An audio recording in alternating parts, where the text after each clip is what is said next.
오늘 우리에게 주신 하나님 말씀 신약성경 요한복음 20장 11절에서 18절까지의 말씀입니다.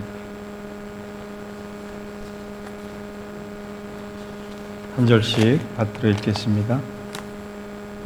마리아는 무덤 밖에 서서 울고 있더니 울면서 구부려 무덤 안을 들여다보니 옷 입은 두 천사가 예수의 시체 누웠던 곳에 하나는 머리편에 하나는 발편에 앉았더라.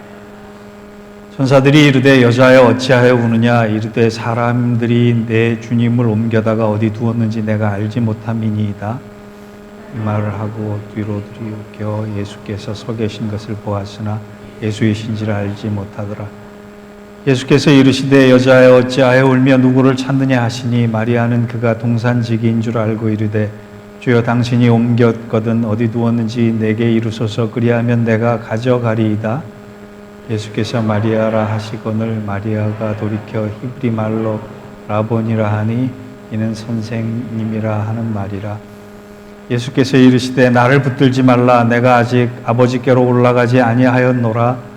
너는 내 형제들에게 가서 이르되 내가 내 아버지 곧 너희 아버지 내 하나님 곧 너희 하나님께로 올라간다 하라 하시니 막달라 마리아가 가서 제자들에게 내가 주를 보았다 하고 또 주께서 자기에게 이렇게 말씀하셨다 이르니라.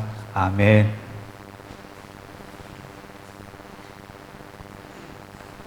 여러분들 친한 친구가 많이 있으십니까? 나는 손에 셀 수 없이 친한 친구, 절친이 많다라고 하는 사람들은 행복할 수도 있겠습니다. 요즘 젊은이들을 지칭하는 MZ세대에게 친한 친구는 어떤 사이를 일으켜 얘기하느냐라고 설문조사를 해봤습니다. 그랬더니 가장 많이 나온 대답이 절친은 오랜만에 만나도 전혀 어색하지 않은 사이라, 이렇게 대답이 제일 많이 나왔습니다. 아주 오랫동안 떨어져 있다가 만났는데도 전혀 어색하지 않은 관계, 이 관계를 친한 친구, 절친이다 이렇게 얘기를 하는 거예요. 이걸 뒤집어 생각하면 오래간만에 만났는데 뭔가 어색하고 부담스럽고 뭔가 벽이 있는 것 같은 사이라면 그 사람 생각은, 그 사람과의 관계는 생각보다 먼 거리다라고 얘기할 수 있겠습니다. 이것을 신앙에 적용해 본다면 만약 우리가 주님 앞에 나왔는데 주님 앞에 있는 모습이 뭔가 어색하거나 아무 할 말도 없다면 나와 주님의 관계는 멀어져 있는 상태다, 이렇게 이해할 수 있겠습니다. 저는 현실에서 가장 오래간만에 만나는 사람 중에 어색함이 없는 관계가 있다면 바로 어머니가 아니겠는가라고 하는 생각을 해봤습니다.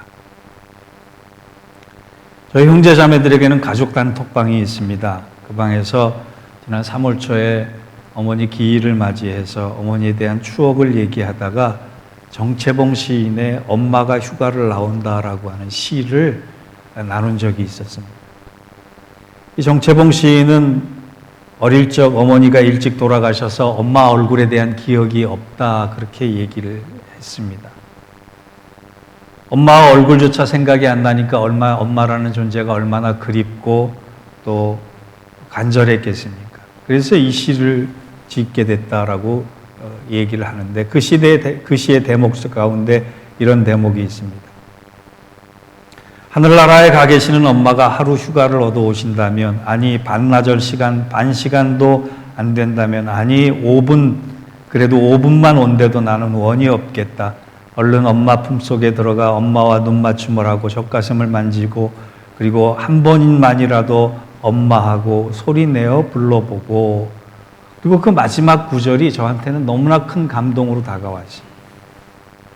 숨겨놓은 세상사 중 딱 한 가지 억울했던 그 일을 일러 바치고 엉엉 울겠다. 숨겨놓은 세상사 중 딱 한 가지 억울했던 그 일을 일러 바치고 엉엉 울겠다. 엄마를 아주 오랫동안 그리워하다가 이 어머니란 존재를 아주 오래간만에 만났는데 어머니 품에 안겨서 엄마 내가 세상 속에서 이런 일을 당했는데 얼마나 억울했는지 모릅니다. 얼마나 가슴 아팠는지 모릅니다. 얼마나 속상했는지 모릅니다. 그 일을 딱 한 가지 일로 바치고 엄마 품에 안겨서 엉엉 울겠다. 엄마는 오래간만에 만나도 어색함이 없는 존재 그 자체일 것입니다. 오늘 본문에 보니까 정말 오래간만에 만난 사이인데, 아니 시공적으로 따지면, 시간적으로 따지면 3일밖에 지나지 않았지만 세계로 따지면 죽음과 부활이라고 하는 세계의 오랜 긴 다리를 건너서 어색할 만도 한데 전혀 어색하지 않은 특별한 관계를 보여주는 모습이 등장을 합니다. 오늘 본문은 예수님께서 부활 이후에 가장 먼저 누구를 만났으며 어떤 대화를 나눴으며 그 대화 가운데 어색함이 전혀 없었다라고 하는 것을 증거하는 장면입니다. 저는 성경에서 가장 아름다운 대목을 뽑으라면 이 대목을 뽑겠어요. 예수님께서 죽음을 뚫고 나오셔서 가장 먼저 사랑하는 이에게 해주신 말씀이 무엇이며 그 말씀은 오늘도 변함없이 우리에게 해주시는 말씀이기 때문에 그렇다라고 합니다. 사순절 다섯째 주일을 맞이하여서 우리가 부활을 향하여서, 부활의 참 기쁨을 향하여서 매일매일 나아가는 이 순간에 주님께서 마리아에게 들려주셨던 부활 후 가장 첫 번째 하신 말씀이 곧 오늘 우리에게 하신 말씀처럼 들려질 수 있기를 주의 이름으로 축원합니다. 그렇다면 주님께서 부활하신 다음에 하신 첫 말씀은 뭐냐? 첫 말씀의 의미는 뭐냐? 우리의 눈물과 아픔에 대한 관심의 말씀이래. 주님이 부활하셔서 제일 먼저 우리에게 관심이 있는 것은 너가 얼마나 아프냐? 너가 얼마나 속상하냐? 너가 얼마나 슬프냐? 너가 얼마나 힘드냐라고 하는 것에 대한 위로의 말씀이래. 어느 교회 학교에서 전도사님이 부활주일에 대한 설교를 하면서 이렇게 질문을 했다 그럽니다. 예수님이 부활하신 후에 제자들에게 제일 먼저 하신 말씀이 뭔지 아니 얘들아? 그랬더니 그 중에 한 아이가 이렇게 대답을 했대요. 예수님께서 이렇게 하셨을 것 같아요. 얘들아 짠 하고 나타나셨을 것 같다. 그런 얘기를 했다 그래요. 아이들 같은 발상 아닙니까? 성경은 그럼 뭐라고 말씀하시느냐? 요한복음 20장에 오늘 본문에 보면 부활하신 말씀, 예수님께서 처음 먼저 하신 말씀이 나오는데 그게 15절입니다. 예수께서 이르시되 여자여 어찌하여 울며 누구를 찾느냐 하시니 마리아는 그가 동산지기인 줄 알고 이르되. 요한복음 복음서에 의하면 부활하신 주님의 첫 말씀은 이거예요. 여자여 어찌하여 우느냐. 다른 말씀도 많으셨을 것 같은데, 하고 싶은 말씀도 많으셨을 것 같은데, 마리아야 어찌하여 울고 있느냐. 이 말씀이랍니다. 물론 14절을 보면은 마리아가 부활하신 예수님을 알아보지 못했기 때문에 그렇게 물어봤을 수도 있겠다라고 지적하실 수도 있겠습니다. 또 왜 마리아가 예수님을 알아보지 못했을까라고 하는 것에 대한 신학적인 해석도 분분할 수 있다고 생각합니다. 그런데 저는 성경을 읽다가 마리아가 자기 평생 예수님을 따라다녔던 그 마리아가 3일 전에 십자가상에서 돌아가셨던 그 예수님을 봤던 마리아가 예수님을 알아볼 수 없었던 이유는 다른 것이 아니라 눈이 나빠져서도 아니고 다른 것이 아니라 흐르는 눈물을 주체할 수 없었기 때문이라고 생각합니다. 많은 양의 눈물을 흘렸기 때문이라고 생각해요. 얼마나 슬펐겠습니까? 얼마나 아팠겠습니까? 얼마나 힘들었겠습니까?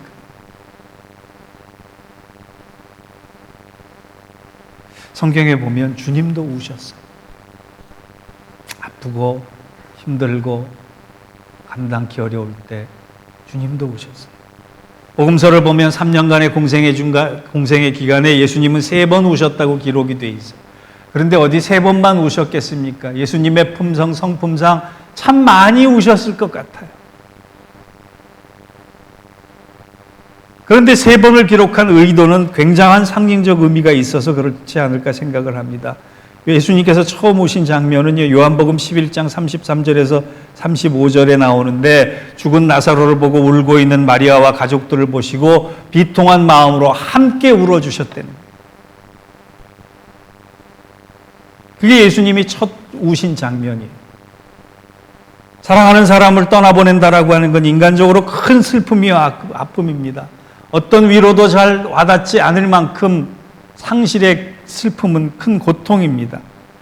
그런데 목회자가 가서도 위로해주면 큰 위로가 된다, 힘이 된다라고 말씀하시는데, 예수님께서 그 순간에 그 사람을 붙잡고 울고 계셨다라고 하는 것이 우리에게는 얼마나 큰 위로가 되는지 몰라요. 예수님의 첫 번째 눈물은 위로와 치유의 눈물이었다. 두 번째 눈물은 누가복음 19장 41절에 나옵니다. 예루살렘 성을 보고 안타깝게 우시는 장면이에요. 가까이 오사 성을 보시고 우시며 가라사대 너도 오늘날 평화에 관한 일을 알았다면 좋을 뻔했거니와 지금 내 눈에 숨기워졌도다.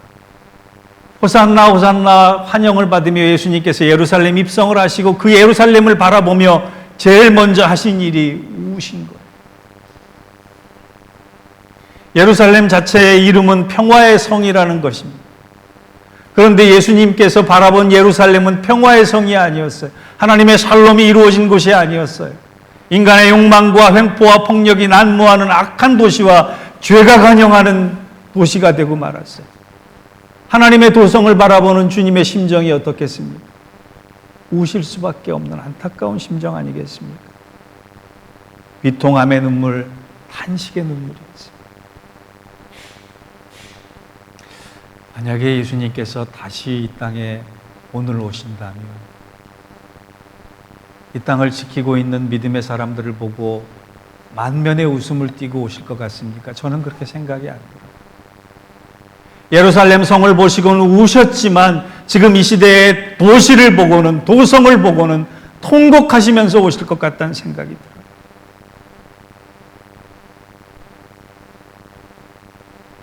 여러분, 우리가 살고 있는 미국이 자동차 사고보다 총기 사고로 죽는 사람이 훨씬 많다는 거 아십니까? 전 세계에서 가장 마약이 많이 유통되고 있는 나라인 줄 아십니까?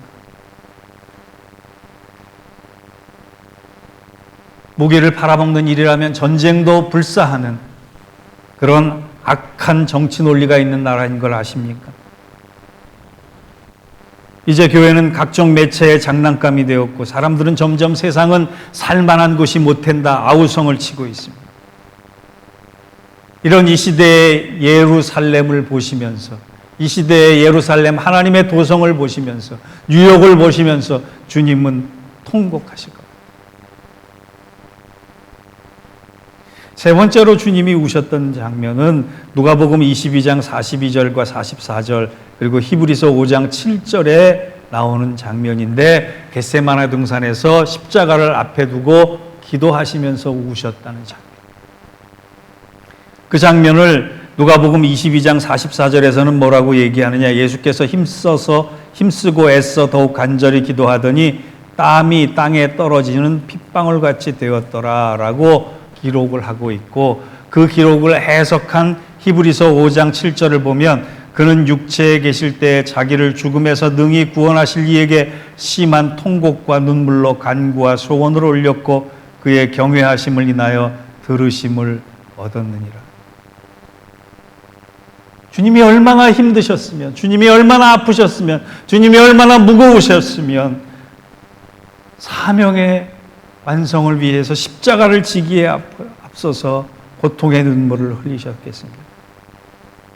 이 눈물이 없었다면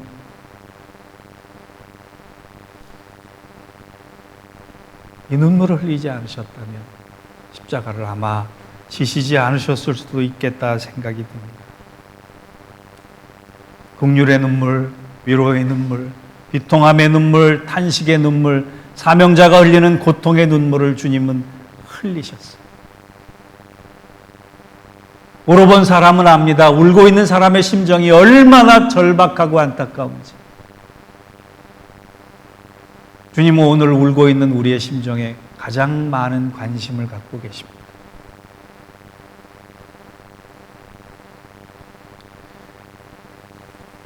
여러분의 삶이 힘들어서, 아파서, 외로워서, 슬퍼서, 고통 때문에, 상실감 때문에, 허무함 때문에 울고 있다 생각이 드실 때, 여러분, 마리아가 울고 있을 때 주님이 가장 먼저 마리아야 왜 울고 있느냐, 어디서 나를 찾느냐, 나는 너와 함께 있다라고 하는 말씀을 들려주신 것처럼 여러분의 눈물의 그 순간과 시간과 현장에 주님께서 찾아오셔서 아무개야 왜 울고 있느냐, 내가 너와 함께하고 있음을 잊지 말아달라라고 하는 그 귀하고 보석 같은 말씀을 들을 수 있는 우리 모두가 되기를 주의 이름으로 축원합니다.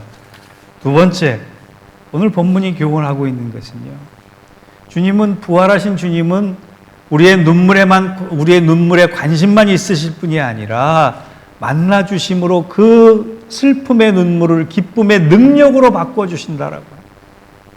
18절을 한번 보겠습니다. 막달라 마리아가 가서 제자들에게 내가 주를 보았다 하고 또 주께서 자기에게 이렇게 말씀하셨다 이르니라. 한 신학자는요, 이 말씀을 부활 이후의 역사상 최초의 전도요, 최초의 간증이요, 최초의 설교다라고 얘기했어요.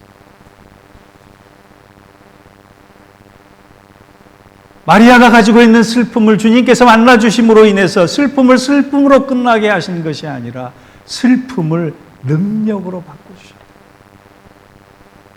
여러분, 2000년 역사에 막달라 마리아처럼 왜곡된 이미지로 점철된 인물이 아마 없을 겁니다. 예수님 당시 유대인들이 딸을 낳으면 흔히 짓는 이름이 마리아예요. 그래서 복음서에도 여러 명의 마리아가 등장을 합니다.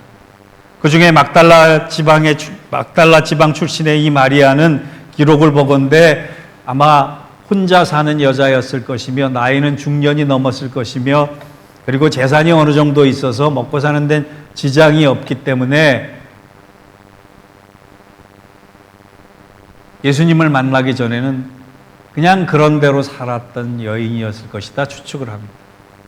근데 예수님을 만날 당시쯤에 어떤 이유에인지 몰라도 7 귀신이 들린 여자가 됐어요. 예수님의 고침에 의해서 완전히 치유가 되고 이후에 자신의 병을 완전히 낫게 해주신 주님이 구주이심을 알고 주님 따라서 인생 전부를 걸어서 예루살렘 끝까지, 골고다 현장 끝까지 변함없이 주님의 곁을 지켰던 인물입니다.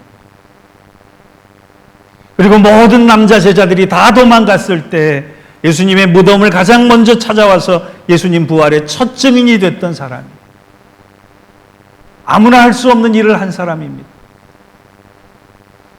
아무나 감당할 수 없는 신앙의 자리를 지켰던 위대한 여자였어요. 그런데 이런 마리아를 창녀라고 지칭했던 사람이 생겼는데 그 사람이 누구냐? 540년경에 교황을 시작한 그레고리우스 1세라고 하는 사람. 정확한 기록이 남아있지 않지만 그레고리우스 1세가 그때 당시에는 성경을 사제들만 볼 수 있었기 때문에 성경을 해석하고 설교하는, 강론하는데 자기 마음대로 했던 기록이 많이 있습니다. 그러다가 그레고리우스 1세가 서기 591년에 막달라 마리아에 대한 설교를 하면서 술을 한잔 했는지 아니면 잠을 못 잤는지 성경을 안 봤는지 무지한 억지한 결과의 설교를 합니다. 이 교황은 마리아의 동생 마르다의 여동생 마리아와 갈릴리 나인성 근처에 등장하는 죄 많은 여인 마리아와 베다니 한센병 환자 시몬의 집에 예수님의 머리에 향유를 붓던 마리아와 헷갈리기 시작했어요. 어떤 마리아가 어떤 마리아인지 잘 구분이 안 됐기 때문에 막달라 마리아를 설명할 때 그저 7가지 귀신이 들린 장녀다라고 소개를 했어요. 그 이후로 캐톨릭에서는 막달라 마리아가 몸을 파는 여자가 돼버리고 말았어요. 무려 1400년 동안 오명을 뒤집어 쓰다가 근래에 이르러 막달라 마리아가 그렇지 않다라고 하는 교문서를 발간하게 되었습니다. 여러분, 그는 살아서도 억울한 사람이었고 죽어서도 억울한 사람이었어요. 그런데 주님은 그것을 아셨는지 그 막달라 마리아에게 아주 특별한 은혜를 부어주셔요. 그게 뭐냐? 오늘 우리가 읽은 18절입니다. 막달라 마리아에게 가서 제자들에게 내가 주를 보았다 하고 또 주께서 자기에게 이렇게 말씀하셨다 이르니라. 부활하신 주님을 가장 먼저 만날 수 있는, 부활하신 주님 때문에 가장 많은 눈물을 흘린 그 마리아를, 부활하신 주님을 가장 먼저 만날 수 있는 은혜와 특권을 주셨다라고. 사랑하는 성도 여러분, 내가 주를 보았다라고 하는 말씀, 선언만큼 행복한 선언이 어디 있겠습니까? 내가 주를 보았다라고 하는 선포만큼 위대한 선포가 어디 있겠어요? 여러분, 신앙생활을 하면서, 교회 생활하면서, 예배를 드리면서, 기도를 하면서, 찬양을 하면서, 일상을 살아가면서 내가 주를 보았다, 내가 주님을 만났다라고 얘기할 수 있는 사람은 얼마나 행복한 사람이 되겠느냐 말이에요. 특별히 2023년 사순절을 보내며 우리 모두에게 내가 부활하신 주님을 만났다라고 하는 고백이 실제로 일어날 수 있게 되기를 주의 이름으로 축복합니다. 우리가 이제 설교 끝나고 찬양, 결단 찬양 부를 때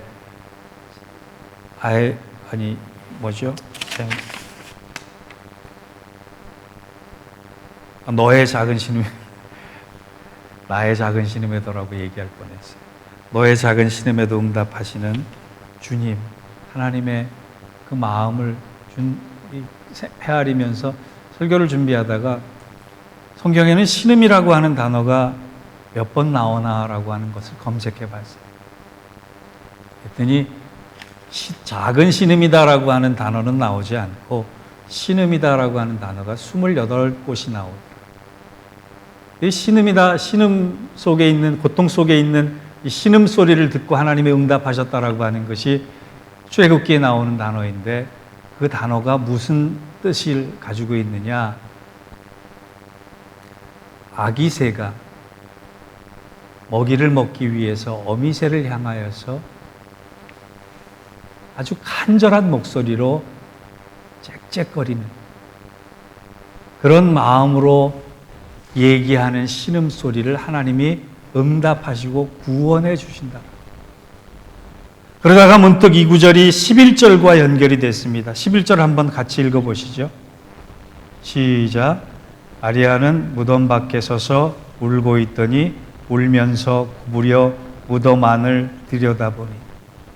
저는 이 장면이 마리아가 얼마나 간절했으면, 얼마나 사무쳤으면, 얼마나 주님 보고 싶었으면, 얼마나 주님 만나고 싶었으면 구부려서 무덤 안을 쳐다보며 주님 어디 계실까라고 하는 그 간절함으로 주님을 찾았을 때 주님이 그 마리아를 만나주시고 그 마리아를 위로해 주시고 그 마리아의 슬픔을 기쁨으로 바꿔주시며 놀랄만한 은혜와 특권을 주셨다라고 하는. 사랑하는 성도 여러분, 우리가 부활의 주님을 만나면 슬픔은 기쁨으로 변화됩니다. 절망은 소망으로 변화됩니다.